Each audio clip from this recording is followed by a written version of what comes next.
I now recognize myself for the purpose of are currently in the United States that direct.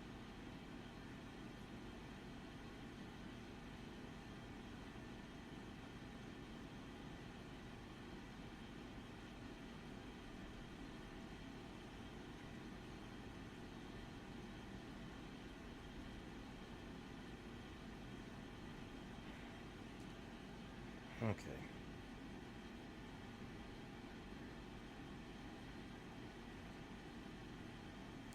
Howdy, y'all. Yeah, I'm sorry to take so long. Shoot.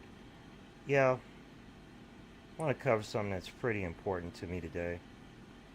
Um, it's about the situation with the Secret Service and the events that happened to Donald Trump 9 days ago. Honestly, I feel this is a two-part sword. One is you can't get every part of an investigation on something that's important exactly perfect in 9 days. The other is that they could have had this same conversation last Monday, even though it was during the Republican National Conference. And it's a two-edged sword about this whole thing. I'm going to do my best here to do my best to try to break this down about as fairly as I can see it. Okay. Let's see. Yep, my comments are up.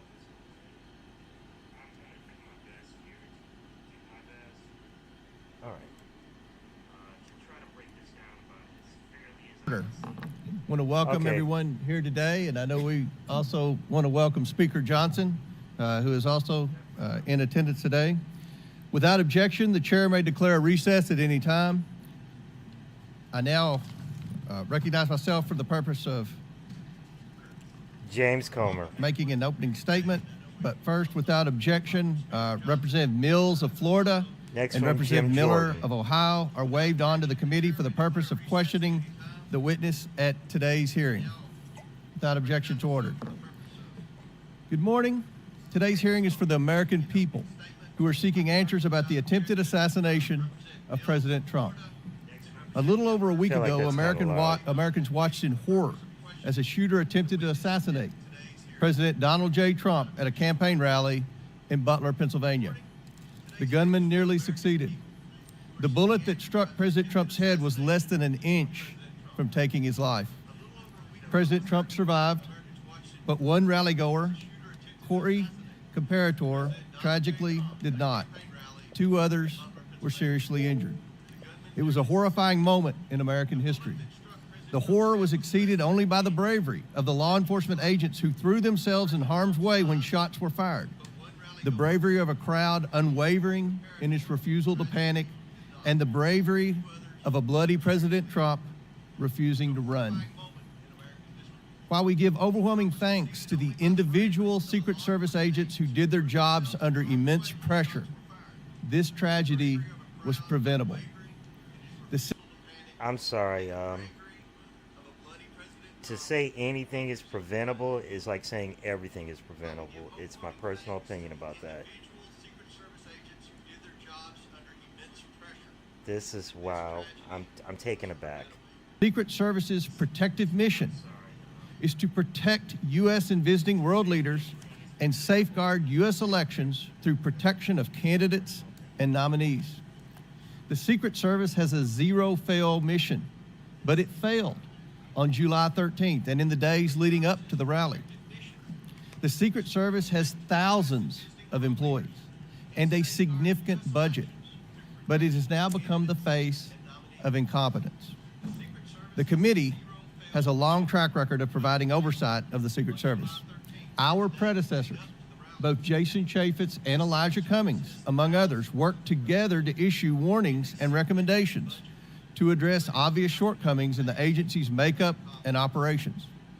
Unfortunately, those warnings and recommendations have gone unheeded. A former president and current candidate for president was shot in the head by a sniper within 500 feet of the podium. This is unacceptable, and we are concerned the Secret Service lacks the proper management to keep protectees safe from bad actors. Americans demand answers, but they have not been getting them from the Secret Service. We are instead learning about new facts about the events surrounding the attempted assassination every day from whistleblowers and leaks. Americans demand accountability, but no one is yet to be fired for this historic Some of failure. the words that were said Today's inflame witness, this person to do it. Secret Service Director Kimberly Cheadle, is here under subpoena to answer questions about how the agency failed President Trump and the victims who attended the rally in Butler, Pennsylvania. They said them on It January is my 6th. firm They had belief, bulletproof Director glass Cheadle, in front of them. that you should resign. However, in complete defiance, Director Cheadle has maintained she will not tender her resignation. Therefore, she will answer questions today from members of this committee seeking to provide Hey, what's clarity up, to the American JNC? people about how these events were allowed to transpire. We will ask these questions because the Secret Service and its parent agency, the Department Yeah, my of Homeland chat's on. I can Security, see you. Sorry about have that. been unwilling to provide answers to the American people. DHS has sought to push this hearing to a different time. Secret Service has suggested the hearing occur without media presence, and both agencies have provided only shallow explanations to Congress about what happened on July 13th. Indeed, DHS and Secret Yes, this Service's is lack of definitely part of communication the with the Oversight investigation. Committee required me to issue a subpoena compelling Director Cheadle to attend today, and still DHS requested more time to prepare. It shouldn't take this much time. This hearing right here is so off. It should have something of a point about the fact that the Secret Service, there are certain things they can't answer until their investigation is complete. Just like any investigation you would think of. It's a total PR move. Just, it's not fair. It's not fair at all. Like, until their investigation is complete. Just like any investigation you would think of. I'm just one of those people who believe that, you know, if you want something to pop up that quickly, well, why did it take so long? They could have done this last week. If you wanted the same questions you're going to get this week, there's nothing that's been popped open new. One of those people who believe that, you know, if you want something to pop up that quickly, well, why did it take so long? They could have done this last week. If you wanted the same questions you're going to get this week. Look, the best way I could say it is that I don't appreciate the fact that it actually happened. I find it absolutely abhorrent. It did happen. Now, my point is that I always say about these kind of things, you notice on January 6th, he had a bulletproof glass in front of him. Well, you know what? You're not going to be able to put a bulletproof glass in the middle of Pennsylvania in the middle of summer on the top of you're going to have to bring that bulletproof glass everywhere you want to go. This is what he does. He wanted this kind of stuff to happen. He wanted something to boost himself in some kind of way, shape, or form. It's my personal opinion. Like I said, I'm here to watch this about the Secret Service. I believe that they will be answering all these questions properly. For preparation, Director Cheadle, to tell the truth and to be transparent with the American people. I am thankful to the ranking member, Mr. Raskin, for joining me and insisting that Director Cheadle appear today. God knows the ranking member and I disagree on many things, but that does not matter today. The safety of Secret Service protectees is not based on their political affiliation, and the bottom line is that under Director Cheadle's leadership, we question whether anyone is safe. Not President Biden, not the First Lady, not the White House, and certainly not the presidential candidates. Steve Scalise The wasn't July 13th safe. assassination attempt is one of the darkest days in American political history. It represents the ugliest parts of what American politics has become: hatred of each other and a dangerous turn to extremism.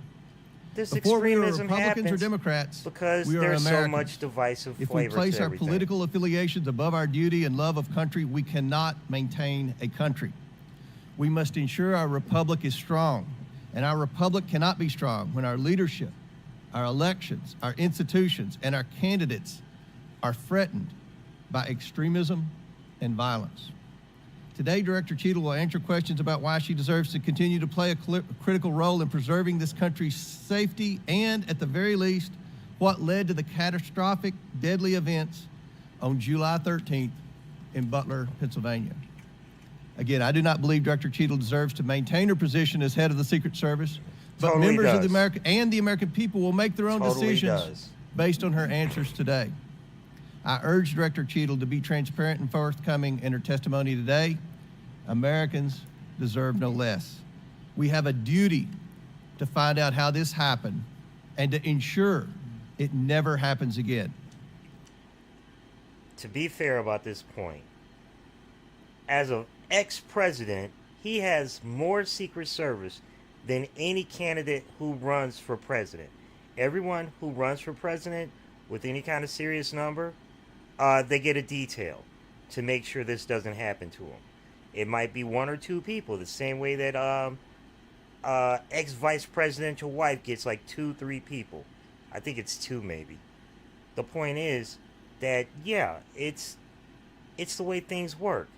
Now, him being a former president, he had way more than the average candidate would have who's not the person running for president. So, and these are a lot of people he took from his own detail when he was president. A lot of these people were from that detail. They know how to read everything. They know how Trump works when he goes out to airplane fields and just drops a plane and then jumps off like 20 feet later. I mean, they know his detailed style.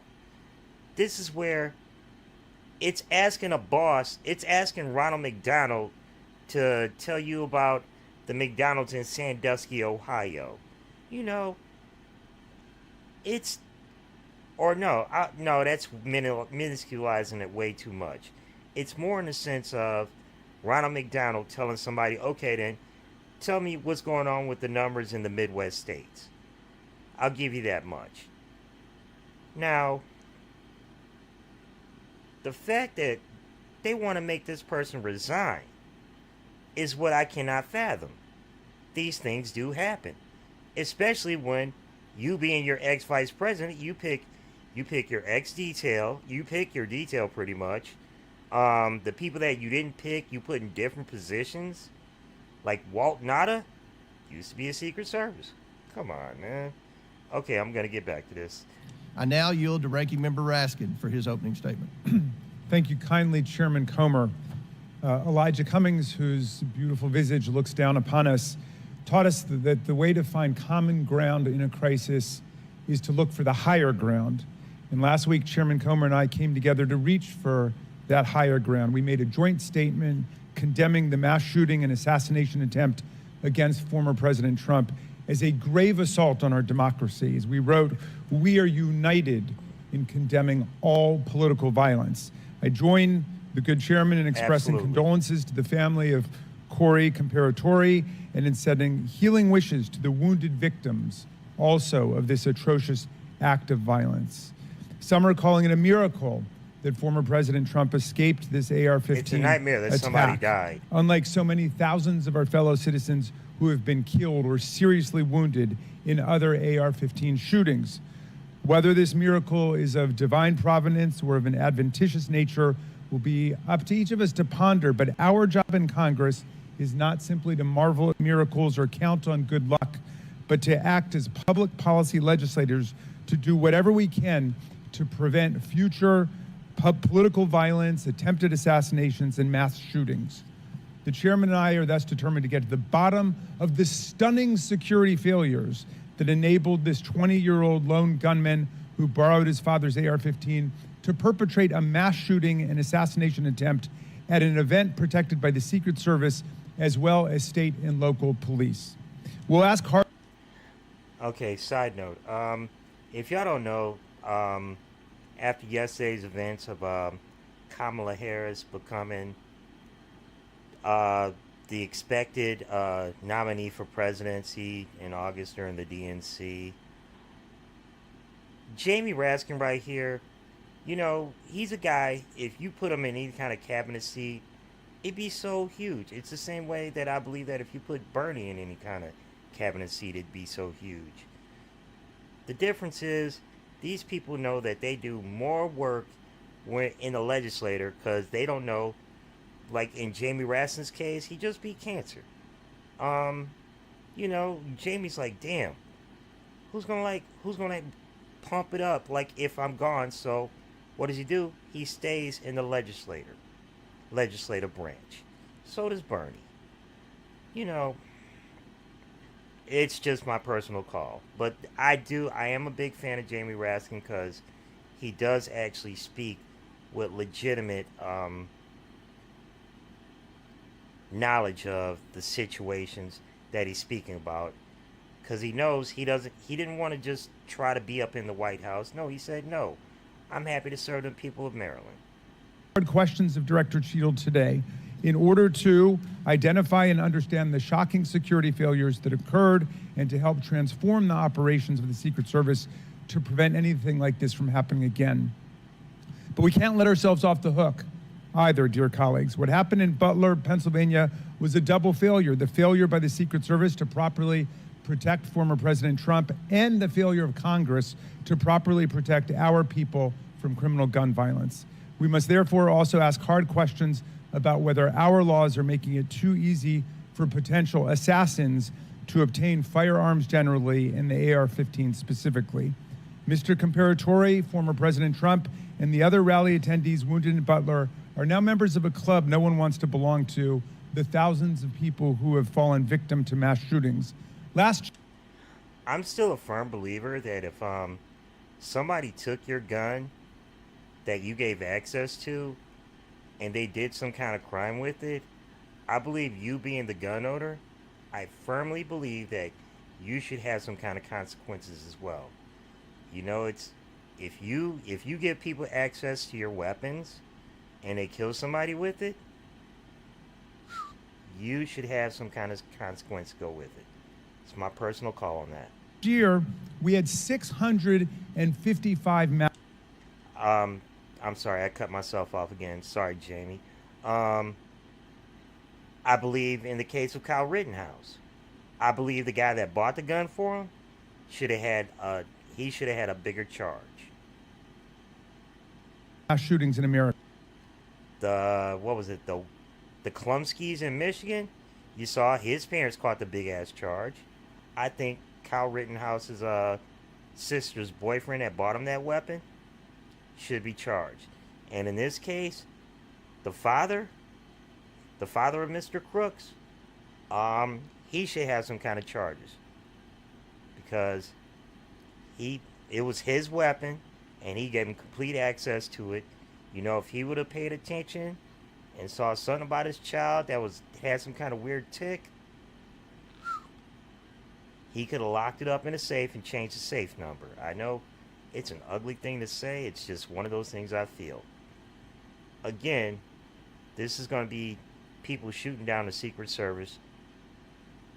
This is, in my lifetime, this happened once before with Reagan. And I don't even remember the hearings after Reagan. Now that I think about it, I'm going to have to look that up. See if there were Secret Service hearings. I mean, what was that bill called? The gentleman, I'm hurting myself. The gentleman that got shot when Reagan got shot. And they made a bill after it. Anyway, I'm going to continue. Defined as 4 or more people being shot or killed in a single event, not including the shooter. 712 people died and nearly 2,700 people were wounded in these attacks in 2023. Mass shootings are commonplace. They happen at political rallies and constituent meetings, in our elementary schools, middle schools, and high schools, in churches, synagogues, and mosques, in movie theaters and parades, in nightclubs and grocery stores, in concerts, and on street corners. Here are the worst mass shootings in the last 11 or 12 years. The list is a grim reminder of the horrific damage and death wrought by assault weapons and the AR-15 in particular that have taken the lives of our children, parents, colleagues, and neighbors. This is a very partial list. Mass shootings have become so frequent that we don't even hear about them anymore. Since the mass shooting in Butler, there have already been at least 10 additional mass shootings in America, 2 of which took place the same day that former President Trump was targeted. One of the mass shootings on that violent Saturday, July 13th, happened at 11 p.m. at a nightclub in Birmingham, Alabama, where 4 people were shot dead and 10 others wounded. This means, amazingly, that the Butler attack was not even the deadliest mass shooting to happen in America on that day. A weapon that can be used to commit a mass shooting at an event under the full protection of the Secret Service, together with dozens of state and local police, is obviously an intolerable threat to the rest of us who do not receive such protection, and obviously does not belong in our communities. It's time to pass universal background checks and build on this administration's work to ensure that we permanently close the loopholes in the Brady law for gun show purchases, online purchases, and private sales to prevent those weapons from getting into the hands of people we know to be a threat to others. What happened in Butler shows why even closing these loopholes, however, will not keep assault weapons out of the hands of potential assassins and mass murderers. Under federal law, and in the vast majority of states, even young people not old enough to buy a beer legally can legally purchase and own the AR-15 and carry it in public. Okay, I'm going to give defense to that. When it comes to being able to own a weapon at the age of 18, if you teach me how to learn how to drive before I can drink, then cool. Don't teach me how to drink before I can drive. It's just one of those laws I believe in. So I do believe in the fact that weapon ownership should be legal at 18. I'm a firm believer of that. I believe that 3-year gap between, when you learn how to own a weapon before you're legally allowed to drink is a good thing. I kind of feel wrong about the fact it's like if you gave somebody like a gun license at 21 and at 21 you gave them the right to drink, I feel like that's a bad start as a combination. I think privilege is a step-by-step form, and we all know gun ownership is a privilege. It's not a right. It's the same way a driver's license is. It's a privilege, not a right. The shooter in Butler used his father's AR-15. We have to find the courage and resolve to pass a ban on the AR-15 and other assault weapons. A ban has broad support. Even the New York Post loudly endorsed such a ban in 2019. We have passed an assault weapons ban before. Republicans and Democrats together passed it in 1994. Alas, in 2004, we allowed the ban to expire.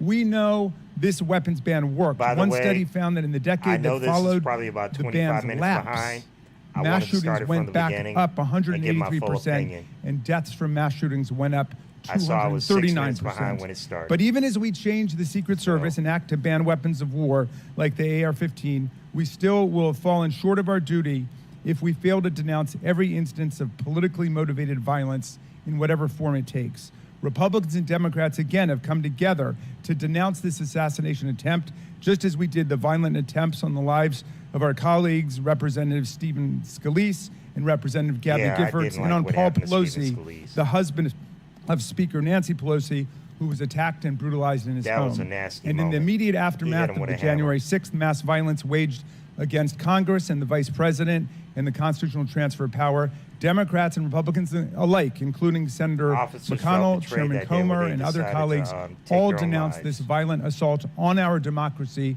that wounded approximately 140 officers from the U.S. Capitol Police and the Metropolitan Police Department. And I commend them for acting to denounce that attack, just as Democrats moved swiftly to denounce the attack on Congressman Scalise.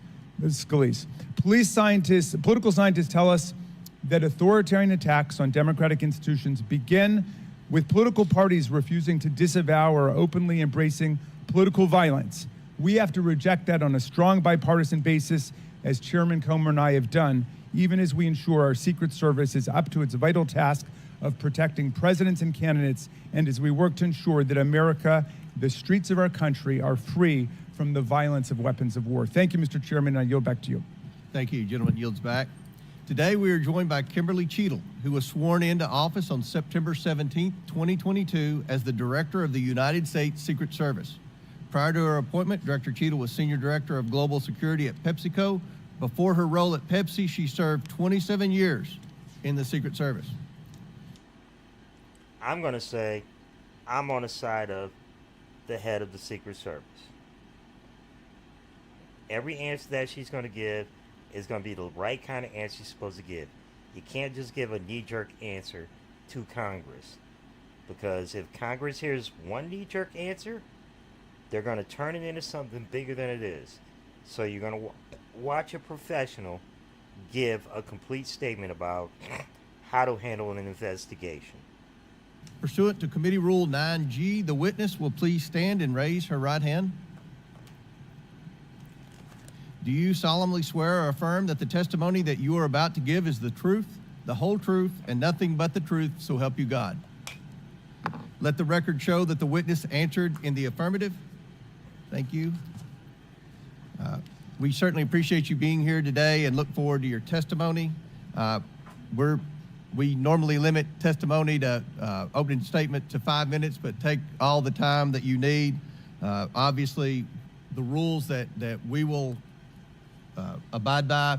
When you're finished with your statement, we will then turn to questions. Each member will have 5 minutes. And just a note to the members, I'm going to strictly adhere to the 5 minutes. Once 5 minutes is up, I will hit the gavel.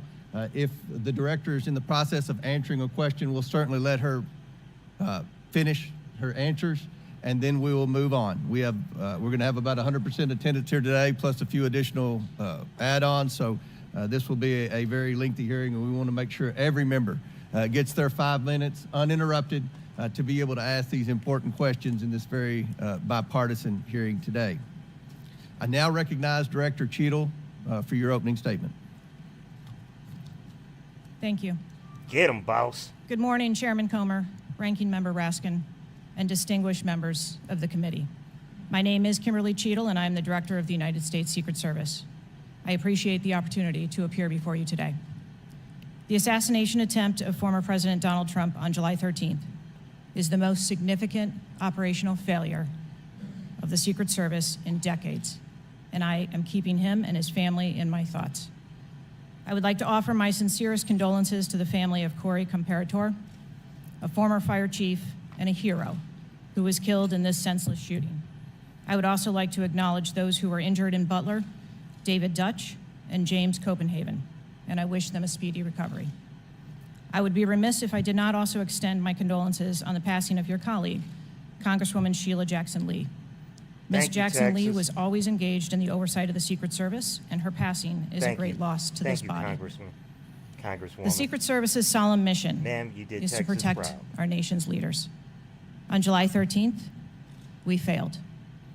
As a director of the United States Secret Service, I take full responsibility for any security lapse of our agency. We are fully cooperating with ongoing investigations. We must learn what happened, and I will move heaven and earth to ensure that an incident like July 13th does not happen again. Let me state unequivocally, nothing I have said should be interpreted to place blame for this failure on our federal, state, or local law enforcement partners who supported the Secret Service in Butler. We could not do our job without them. We rely on the relationships built over years of working together to secure events and conduct investigations. Our agents, officers, and support personnel understand that every day we are expected to sacrifice our lives to execute a no-fail mission. See, that's exactly what I'm saying. That's how you're supposed to give a point. You don't drop the word but. She is not using the word but. She's being affirmative. She's taking the action. Using the word but is such a quick way to say back out of it. No, she's taking responsibility for the answer. I appreciate that. As witnessed on July 13th, our special agents shielded former President Trump with their own bodies on stage while shots were being fired. Selflessly willing to make the ultimate sacrifice without hesitation, I am proud beyond words of the actions taken by the former president's detail, the counter-sniper team who neutralized the gunman, and the tactical team who was prepared to act. I will be transparent as possible when I speak with you, understanding, though, at times that I may be limited in providing a thorough response in this open setting due to associated risks with sharing highly sensitive protective methodologies. I do not want to inadvertently provide you today with inaccurate information. Since January 1st, 2024, the Secret Service has successfully secured over 7,500 sites. Every protective advance comes with its own set of challenges and requires a customized mitigation strategy, including specific assets. Security plans are multi-layered, providing 360 degrees of protection. These layers include personnel, technical, and tactical assets, which are a force multiplier for our protective posture. During every advance, we attempt to strike a balance between enabling the protectee to be visible and our protective requirements to be secure. I know this because I have spent 29 years in this agency. I came up through the ranks. Thank you for your service. I've secured events for every president since President Clinton, supervised on Vice President Cheney's detail, led our training center, oversaw all of the investigations and protective visits in the state of Georgia, supervised on Vice President Biden's detail, and the agency's entire protective mission during the Trump administration. The comprehensive advance process involves collaborative planning between our Secret Service, the protectee's staff, local law enforcement partners, and the level of security provided for the former president increased well before the campaign and has been steadily increasing as threats evolve. The security plan included a full assessment of the Butler Farm showgrounds to identify security vulnerabilities and craft a security plan for the protectee, attendees, and the public. Of course. Immediately following the assassination attempt, I directed the activation of my crisis center. I assembled my executive team to begin surging more protective resources to the former president and to ensure the wellness of our people post-incident, all while securing an active crime scene. I ask all of these people that are on that panel right there, who has a crisis center? I'm going to guess maybe a third of them actually have a legit crisis center. Like, if something goes wrong, how do we make sure we support everything to make sure that the country still stands strong? About a third of them with legit answers and legit questions. These are people who, they take their job seriously to the point that they make sure that they send everybody that's under them to those boring ass conferences that say, well, if this happens, how do you crisis react to this? Maybe 1/3 of them have that. immediately ordered a reevaluation of the Republican National Convention security plan, and I increased the security posture in the National Capital Region for all permanent protectees and sites. At the same time, I initiated a mission assurance investigation within our agency. I have instructed my team that all necessary resources will be dedicated to investigating these matters. We will not rest until we have explored every option, and we will leave no stone unturned. But I want to be clear, I am not waiting for these investigations to be completed prior to making changes. Over the past 2 weeks, we successfully led the planning and execution of the 75th NATO Summit and the Republican National Convention. Over the next few months, we will implement security plans for the Democratic National Convention, the United Nations General Assembly, and have already begun planning and coordinating the 2025 inauguration. It is now more important than ever for the men and women of the Secret Service to remain resilient and to focus on what is necessary to carry out our critical mission. Our agency needs to be adequately resourced in order to serve our current mission requirements and anticipate future requirements. The Secret Service currently protects 36 individuals on a daily basis, as well as world leaders who visit the United States, like Israeli Prime Minister Benjamin Netanyahu, who arrived in Washington, D.C. today. The coming years will bring an unprecedented heavy protection tempo. I have no... That's the point. See, the Secret Service isn't just on Joe Biden. It's just not on Trump. It's on foreign leaders, you know. They assist. It's about certain times when our senators and our congressmen, they go out of country. There's Secret Service that goes over there. This is the whole point. to make it just sound like it's simple because, well, all they got to do is just watch Biden and Trump. No, that's bull. Not to mention, these are the people that are in control of counterfeit money.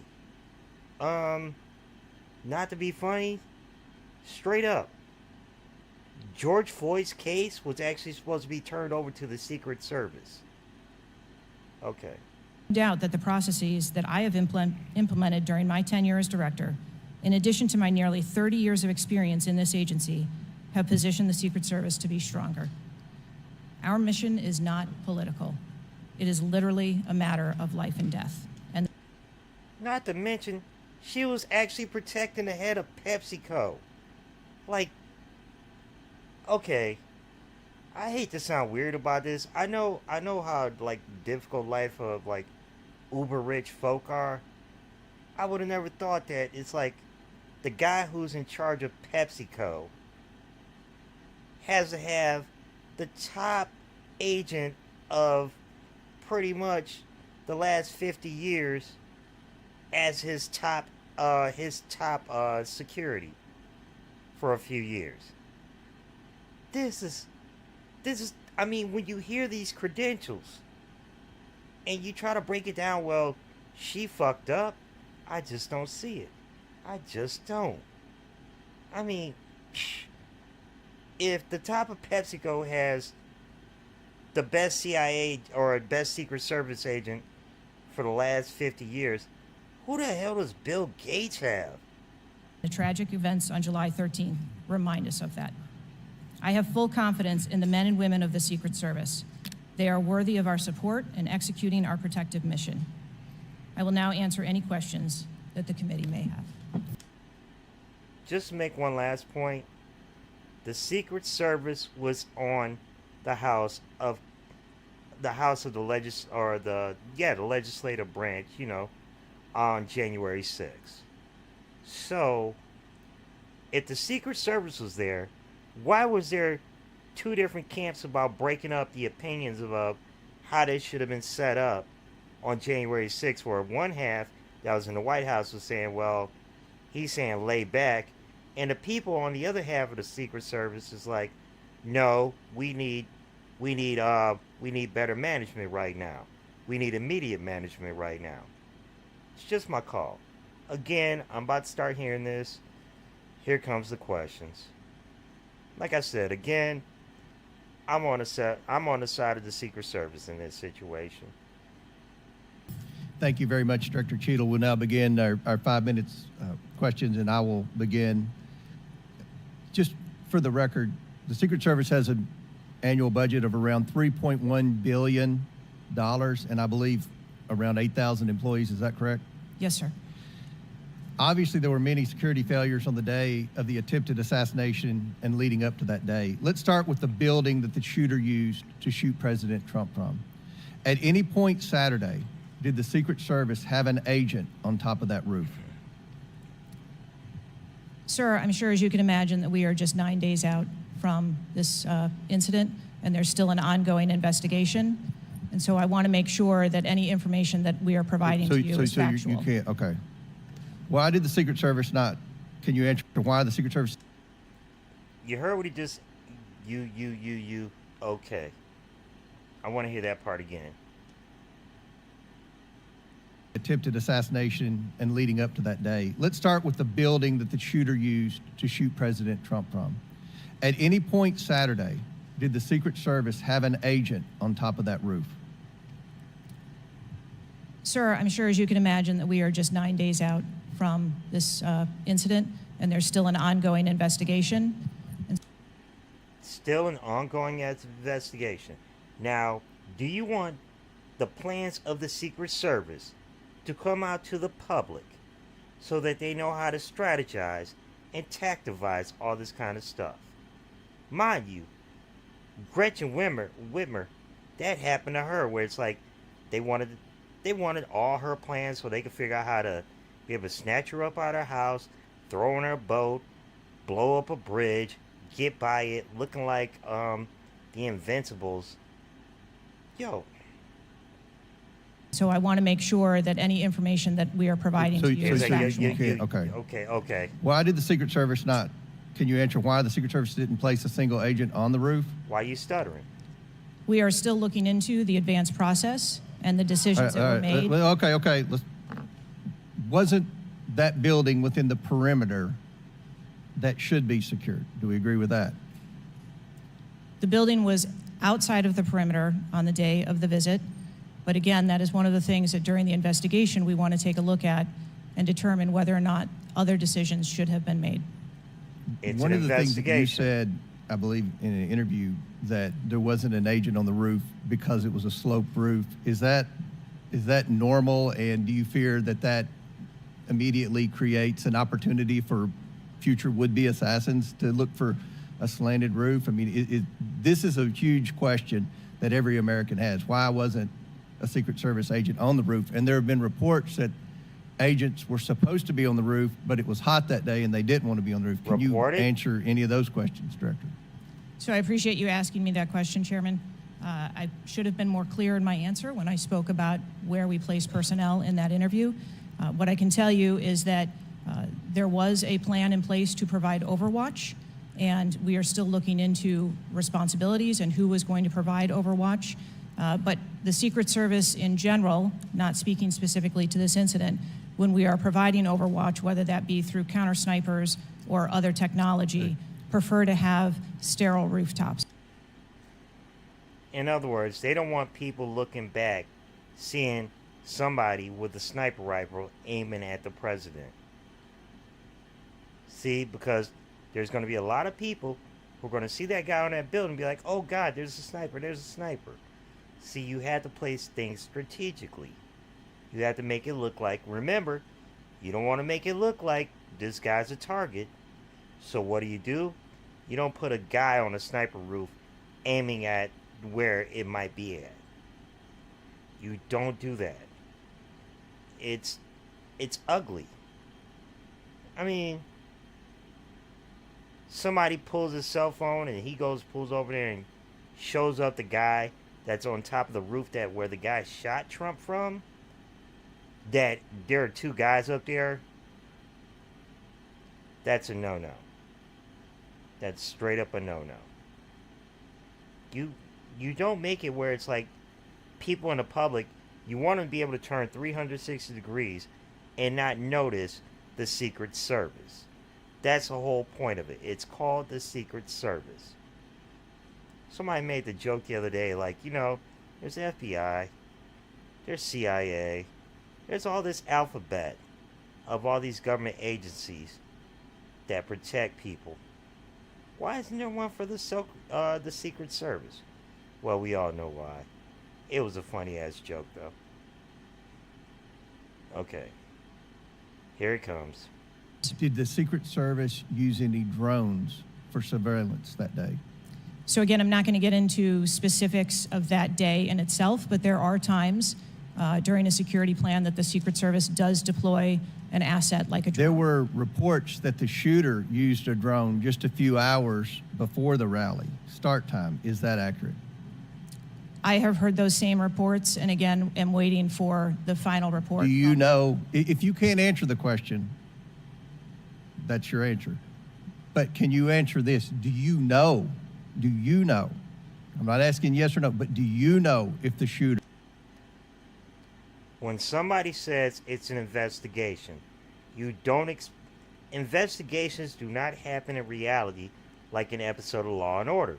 That's why it's got chopped up. That's why you'll hear it's the boom boom. Yo, you can't chop up 9 days and be like, yeah, what happened this day? What happened that day? No more than you could have done last Monday. This is an investigation. This short money shit on this one? Like, why did this happen? Well, it takes a lot more. It takes a lot more than a riot that goes wrong.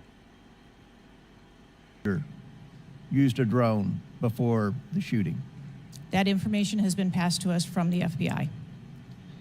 How many Secret Service agents were assigned to President Trump on the day of the rally? can't give that Again, I'm not going information. to get into the specifics of the numbers. Who the fuck would give away their plan, their strategy for how much they protect a person?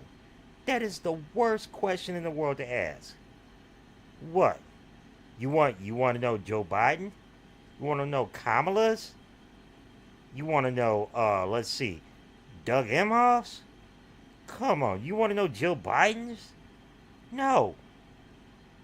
You didn't want to know how many it was when it was Donald Trump Jr. Unfortunately, they like to leave a paper trail.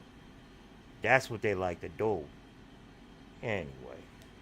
Of personnel that we had there, but we feel that there was a sufficient number of agents assigned. There are reports that several agents assigned to the rally on July 13th were temporary agents not normally assigned to President Trump. Is that accurate? What I can tell you is that the agents that were assigned to former President Trump are Secret Service agents that provide close protection to him, and that was what was actual on that day. How many Okay. He is right there on the cusp of becoming the RNC candidate. It must be bumped up for the next week. Correct? temporary agents were there that day? Quite frequently, sir, during campaign events, the Secret Service utilizes agents from HSI or the Department of But Homeland Security you don't to know how help many, or you can't supplement answer? our plan. Have the investigators reconstructed the shooter's precise movements over the past days, weeks, and months? So, again, We need to have confidence that if the FBI is leading this investigation, that they're leading a credible investigation, because there's some of us sitting up here today that don't have a lot of confidence in the FBI. So I will repeat the question. Have the investigators reconstructed the shooter's precise moments over the past days, weeks, and months? I understand your question, Chairman, and I share your concerns about wanting to make sure that we have factual information. The FBI is conducting a criminal investigation. The Secret Service is conducting an internal investigation. There are a number of OIG investigations, and there is the external investigation the President Last question for me. Before July 13th, had the Trump detail requested additional resources? What I can tell you is that for the event on July 13th, the details that were the assets that were requested for that day were given. Okay. My time has expired. Chair now recognizes Ranking Member Raskin for 5 minutes. Thank you, Mr. Chairman. It's been reported that before former President Trump got up on the stage at around 6 p.m. on Saturday, July 13th, that the local police had identified and even photographed a man who was acting suspiciously. And this man, who turned out to be the gunman, had been flagged as a potential threat. Is that accurate? What I can say is that the individual was identified as suspicious. So he was known to be suspicious before former President Trump took the stage. That is the information I have received. Why was he allowed to take the stage with a suspicious person having been identified in the crowd?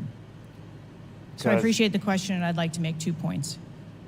If the detail had been past information that there was a threat, the detail would never have brought the former president out onto stage. That is what we do, and that is who we are. We are charged with protecting all of our protectees. So you distinguish between someone who is suspicious and someone who's threatening, is that right? We do. There are a number of times at protective Absolutely. events where suspicious people are identified, and those individuals have to be investigated and determined what is it that identifies that person as suspicious. So did you deny a request for additional resources that had been made by the Trump campaign?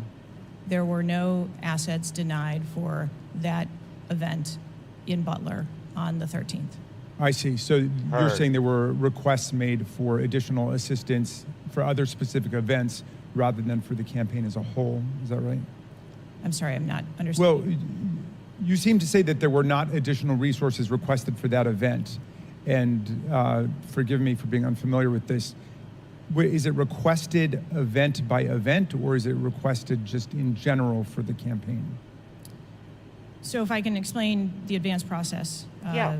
Please do. when an event or a venue is identified by, in this case, campaign staff, then the campaign staff works together with Secret Service agents who go out and conduct in advance. Generally, that is a 5-day time period where those discussions are had about what the perimeter is going to look like, what the size of the event is, what the venue is, and then from there, there is a request made to mitigate potential risk and threat. And I'm saying that on that day, the requests that were pushed forward were granted. So the Secret Service did not know that the gunman actually had a weapon before President Trump was allowed to get up on the stage. Okay, let me unwind that last part where she was saying there's a top agent. Well, she didn't say top. There's an agent that goes out there.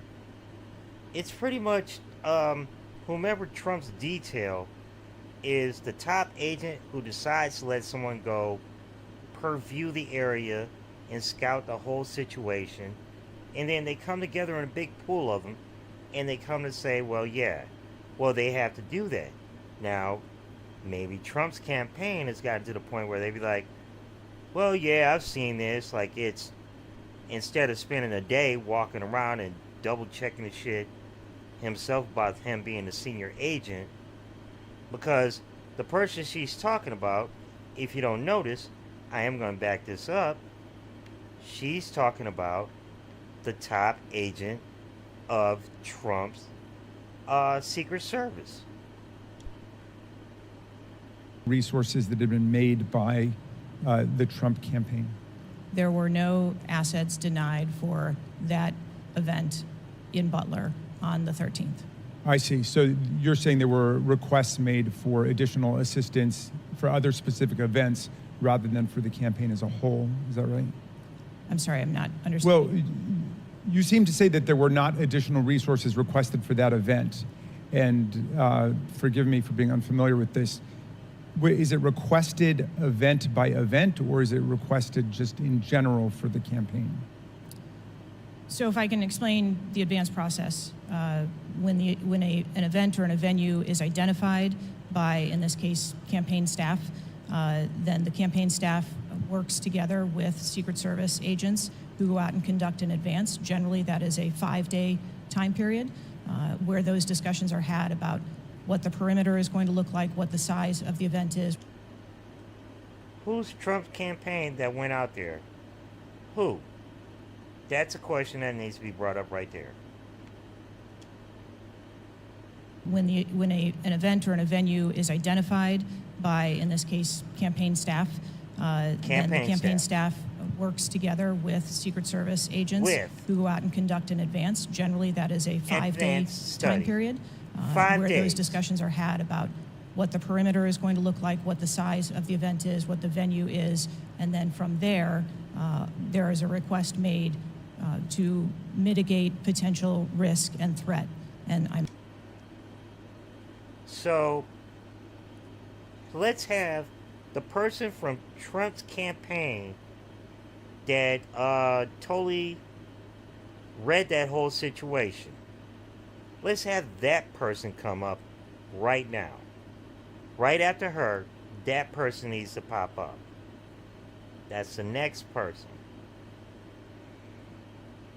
It's definitely both ways. She made the point, and you know, if your campaign knows how big the size is going to be, the venue is going to be, they got to let the Secret Service know. Then have that person from the Trump campaign come up. Who's Trump campaign manager? Have that person come up. I'm saying that on that day, the requests that were pushed forward were granted.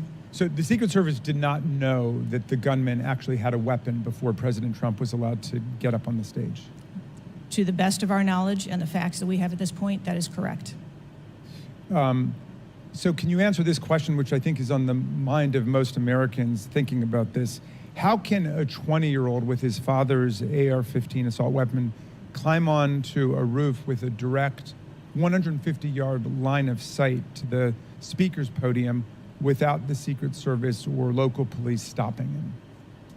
So again, sir, I will say we are 9 days out from this event, And I would like to know those answers as well, which is why we are going through these investigations to be able to determine that fully. Okay. It's been reported that the shooter was not carrying a driver's license or any form of identification. They had no idea who he was, but then he was quickly identified, I think within 30 minutes, by using the serial number on the AR-15 under a tracing system that is now controversial. Some people say we should get rid of it. Some people want to keep it. But is that right, that the serial number was the key information which led to the identification of the shooter? That is my understanding, sir, yes. Okay. If an American citizen were just to stop you and say, Director Cheadle, we support your work to the tune of billions of dollars and thousands of employees, what went wrong? What would you say? Again, knowing that we're 9 days out, I would say, as I have said from the very outset, I accept responsibility for this tragedy. We are going to look into how this happened, and we are going to take corrective action to ensure that it never happens again. Well, I appreciate that, and I hope you will act with vigor and focus and intensity, and it seems you understand the gravity and solemnity of this to the American people.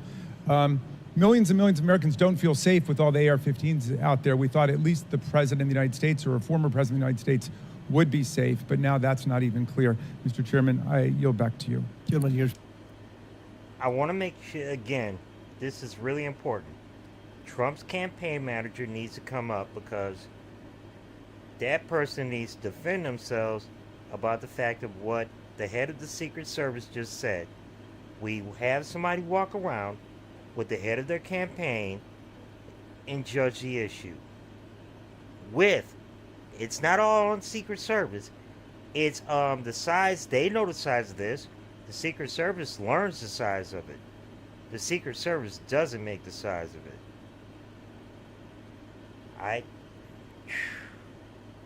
This is crazy. Wow, this is just crazy. We're talking about an assassination attempt. And this is our Congress. You know what? You're going to have to spin a lot of ways. You can try to say this about this investigation. At the same time, though, this is the head of the Secret Service. This person knows exactly what they're going to say. Remember, this is their one job. Like, not one job. My apologies. I feel wrong about saying that. This is one of their many jobs. They know how to manage everything. At the same time, though, Congress, so many bills. This is going to be crazy. I know I'm behind. Like I said, I started it intentionally from the beginning. I wanted to make my call on this absolute and real. All right. And again, I do love Jamie Raskin. I feel like this question is a setup to kind of do like a dirty, rotten job on where it's like he's going to hit a shot on Jim Jordan. I kind of smell this coming in the next hour. All right. I'm sorry. I'm interrupting. Back, Chair, now recognize the Chairman of the House Judiciary Committee, Mr. Jordan from Ohio. Thank you, Mr. Chairman. Director, were you guessing or lying? Day after President Trump is shot, Secret Service spokesman Anthony Guglielmi said, quote, "The assertion that a member of the former president's security team requested additional security resources that the U.S. Secret Service or the Department of Homeland Security rebuffed is absolutely false." The next day, Secretary Mayorkas said that is an unequivocally false assertion. We had not received any request for additional security measures that were rebuffed. But 5 days later, the Washington Post said this: top officials repeatedly rejected requests from Donald Trump's security detail for more personnel. The next day, the New York Times said this: Mr. Guglielmi acknowledged that the Secret Service had turned down some requests for additional federal security assets for Mr. Trump's detail. So which is it? Because both statements can't be true. Were you guessing or lying when you said you didn't turn down requests from President Trump's detail? What's that Dennis the Menace look on your Neither, face? sir, and I appreciate the question. Well, what were you doing? Because those statements don't jive. So what I can tell you is that for the event in Butler, there were no requests that were denied. As far as requests... Well, maybe they got tired of asking. Maybe you turned them down so darn much, they said, not worth asking. How many times did you turn them down ahead of that? You always keep asking. I think that it is important to never distinguish stop, keep between asking. what some people may view as a denial of an asset or a request. Well, is that's Mr. not- Guglielmi your spokesperson? He said he acknowledged the Secret Service had turned down some requests. I'm asking how many? A denial of a request does not equal a vulnerability. Well, tell me what it is. There are a number of ways that threats and risks can be mitigated with a number of different assets, whether that be through personnel, whether that be through technology or other resources. Well, tell the committee which it was. They asked for additional help in some form or another. You Wait a minute. told No. them How many times did you tell them no, and what'd you tell them no to? No. Again, I cannot speak to specific incidents, but You I can bring tell up the- you in general terms, the Secret Service is judicious with their resources based on... What does some request mean? How many times? How many times? More than one. That's what it means. Now, Jim Jordan, how many times has someone actually said, well, we need 500 more people on this team? You say no. Same time, though, this is a guy who sits here and he talks with the security team behind him. Jim Jordan, I'm sorry, folks. Jim Jordan angers me. That's why I'm doing it on my own time, on my own stream, everything like that, because I'm getting my own opinion on this. Again, I've heard other folks have their views about other stuff, and well, pretty much, I'm going through this. Jim Jordan, keep doing it. Yeah, go ahead. Tell OSU how you feel. Some indicate requests is plural. So more than once they asked for additional help and you turned them down. What did they ask for and how many times did you turn them down? Pretty basic questions. So again, without having all of the details in front of me, sir, what I can tell you is that there are times... You didn't get briefed on how many times you turned down the Trump detail when they asked for additional help? I'm sorry. You didn't get briefed on that before you came to this hearing knowing you were going to get asked that question? Since you have that question, why don't you give the answer of how many times it happened? Don't ask a question with a question. I mean, have the answer. If you feel like you have a question that you have an answer to, please drop it, Jim Jordan. Please. You know, this is someone answering to you. Please do not start trying to double talk everything so quickly. Just ask a question. Matter of fact, if you have the answer, don't use a question to do it. Just make the point of that you have that many.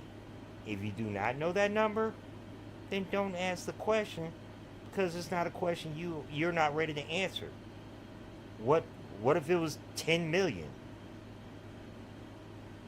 Are you ready to answer that question, Jim Jordan? This is foul. You can't do that. What I can tell you is that in generic terms, when details make a request, there are times that there are alternate ways to cover off on that threat or that risk. But that's not what he said. He said they were denied certain requests, some requests. This is your spokesperson, not me talking. This is the Secret Service talking. And what a change from... Notice he said they were denied some requests. Not all the requests, some requests. See, that's that some. You're supposed to give that number when you say they were given what percentage of their requests were denied. Some is such a loose word. Please quit using loose words. It doesn't work. Have your numbers tight. I mean, that's why. Well, no, you're a congressman instead of a senator because you like being in your pigeonhole. You wanted to be a senator, you'd fail. You'd fail hard. It'd be ugly. Keep your hole, dude. Just please keep your hole. Absolutely false, unequivocally false too. Oh, by the way, there were some times where we didn't give them what they wanted. That's a huge change in 5 days. And the fact that you can't... This is actually somebody, if Trump gets reelected, he will be in the cabinet somewhere. That's what he's going to be. He's going to stop being a senator. He's going to start being somebody in the cabinet. Put money on it. I don't want Trump to win. I'm making the point that if Trump does end up winning, oh, the nightmare. He will be in there somewhere, in the cabinet. Can't answer how many times you did that? That's pretty darn frustrating, not just for me, but for the country. I hear your frustration. Let me ask you this. Were any of those requests denied to President Trump's detail after you knew about the Iranian threat? What I can tell you, again, I don't know the specifics, is that there are times when we can fill a request. It doesn't necessarily have to be with a Secret Service asset or resource. We can fill that request with locally available assets. You spoke to anyone at the White House since July 13th? Yes, I have. Who'd you talk to? I have briefed the president and the vice president. Talked to the First Lady? No, I have not. Talked to the White House staff? Anyone in the White House communications? Did you talk to Smokey the Bear? No, I have not. Have you talked to the counter sniper who took the shot that took out the bad guy? Did you talk to Yes, I have. SpongeBob SpongeBob? And can you tell us about that conversation? Tell I us would about not want to Squidward. reveal conversations that I've had with my employees. Thank you. But that's exactly the kind of They're information the American people want to know. investigative American branch. people who pay your salary. I understand. No. This is an ongoing investigation, and I Who's want- all doing the Exactly. investigating at Secret Service? I know the Inspector General, but is there also People an that's not internal stupid investigation in enough not- addition to the Inspector General? We Oh my are God. conducting a mission assurance investigation internally, yes.